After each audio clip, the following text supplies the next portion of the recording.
ಈಗ ಉಜ್ವಲ ಹೋಯಿತು, ಸೌದೆ ಯೋಜನೆ ಬಂದಿದೆ.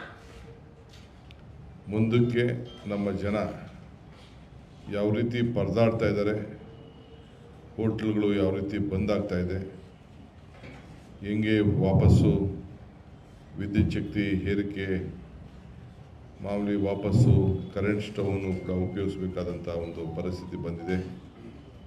ಇದೆಲ್ಲ ಕೂಡ ಈಗಾಗಲೇ ಒಂದು 15 ದಿನದಿಂದಲೇ ರಾಜ್ಯದಲ್ಲಿ ವಿದ್ಯುತ್ ಶಕ್ತಿ ಕೂಡ 10% ಜಾಸ್ತಿ ಆಗ್ತಾಯಿದೆ, ಬೇರೆ ಇಷ್ಟು ದಿನ ಆಗ್ತಿರೋಂಥ ಪೈಕಿ.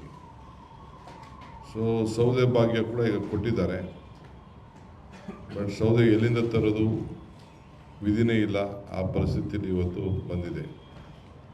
60 ರೂಪಾಯಿದ್ದ ಗ್ಯಾಸ್ ಸಿಲಿಂಡ್ರು ಇವತ್ತು 115 ರೂಪಾಯಿ ಆಗಿದೆ. ಇನ್ನು ಟೋಲ್ ಬೆಲೆ ಕೂಡ ಈಗ ಜಾಸ್ತಿ ಆಗಿದೆ, ರೈಲ್ವೆ ಟಿಕೆಟ್ ಕೂಡ ಜಾಸ್ತಿ ಆಗಿದೆ. ನಾವೇನಾದ್ರು ಕೆಲವು ಅನಿವಾರ್ಯತೆಯಿಂದ ನಾವುಗಳು ತೀರ್ಮಾನ ಮಾಡಿದಾಗ ಟೀಕೆ ಟಿಪ್ಪಣಿಗಳು ಯಾವ ರೀತಿ ಆಗ್ತಿತ್ತು ಅಂತ ಕೂಡ ತಮಗೆ ಗೊತ್ತಿದೆ. ಸೊ ಈಗ ಸಾಮಾನ್ಯ ಜನರ ಮೇಲೆ ಇವತ್ತು ಬೆಲೆ ಏರಿಕೆಯ ಯುದ್ಧವನ್ನು ಕೇಂದ್ರ ಸರ್ಕಾರ ಇವತ್ತು ಮಾಡ್ತಾಯಿದೆ.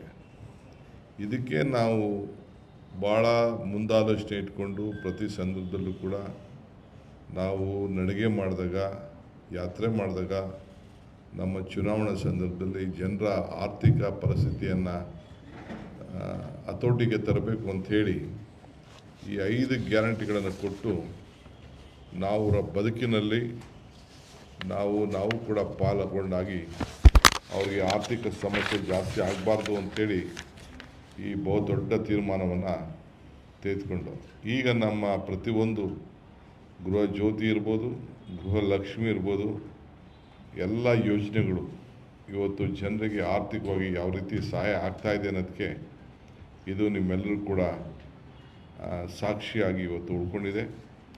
ಮಿಕ್ಕಿದ ಕೆಲವು ವಿಚಾರಗಳನ್ನು ನಾನು ಕೊನೆಗೆ ಸ್ವಲ್ಪ ಮಾತಾಡ್ತೀನಿ. ಈಗ ಉಜ್ವಲ ಹೋಯಿತು, ಸೌದೆ ಯೋಜನೆ ಬಂದಿದೆ. ಮುಂದಕ್ಕೆ ನಮ್ಮ ಜನ ಯಾವ ರೀತಿ ಪರದಾಡ್ತಾ ಇದ್ದಾರೆ, ಹೋಟ್ಲ್ಗಳು ಯಾವ ರೀತಿ ಬಂದಾಗ್ತಾ ಇದೆ, ಹೆಂಗೆ ವಾಪಸ್ಸು ವಿದ್ಯುತ್ ಶಕ್ತಿ ಏರಿಕೆ, ಮಾಮೂಲಿ ವಾಪಸ್ಸು ಕರೆಂಟ್ ಸ್ಟವನ್ನು ಕೂಡ ಉಪಯೋಗಿಸಬೇಕಾದಂಥ ಒಂದು ಪರಿಸ್ಥಿತಿ ಬಂದಿದೆ.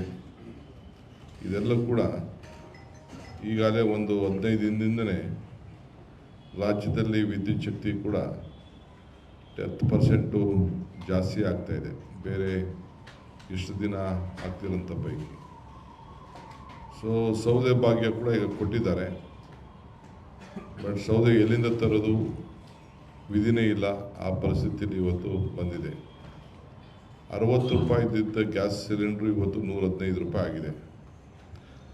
ಇನ್ನು ಟೋಲ್ ಬೆಲೆ ಕೂಡ ಈಗ ಜಾಸ್ತಿ ಆಗಿದೆ, ರೈಲ್ವೆ ಟಿಕೆಟ್ ಕೂಡ ಜಾಸ್ತಿ ಆಗಿದೆ. ನಾವೇನಾದ್ರು ಕೆಲವು ಅನಿವಾರ್ಯತೆಯಿಂದ ನಾವುಗಳು ತೀರ್ಮಾನ ಮಾಡಿದಾಗ ಟೀಕೆ ಟಿಪ್ಪಣಿಗಳು ಯಾವ ರೀತಿ ಆಗ್ತಿತ್ತು ಅಂತ ಕೂಡ ತಮಗೆ ಗೊತ್ತಿದೆ. ಸೊ ಈಗ ಸಾಮಾನ್ಯ ಜನರ ಮೇಲೆ ಇವತ್ತು ಬೆಲೆ ಏರಿಕೆಯ ಯುದ್ಧವನ್ನು ಕೇಂದ್ರ ಸರ್ಕಾರ ಇವತ್ತು ಮಾಡ್ತಾಯಿದೆ.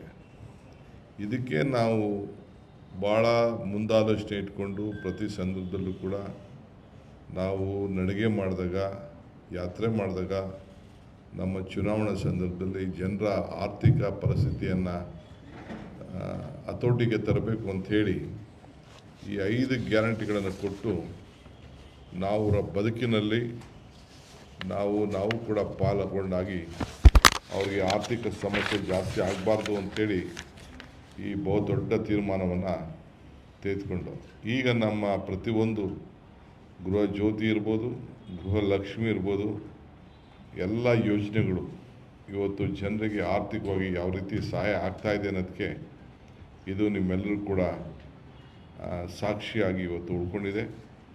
ಮಿಕ್ಕಿದ ಕೆಲವು ವಿಚಾರಗಳನ್ನು ನಾನು ಕೊನೆಗೆ ಸ್ವಲ್ಪ ಮಾತಾಡ್ತೀನಿ.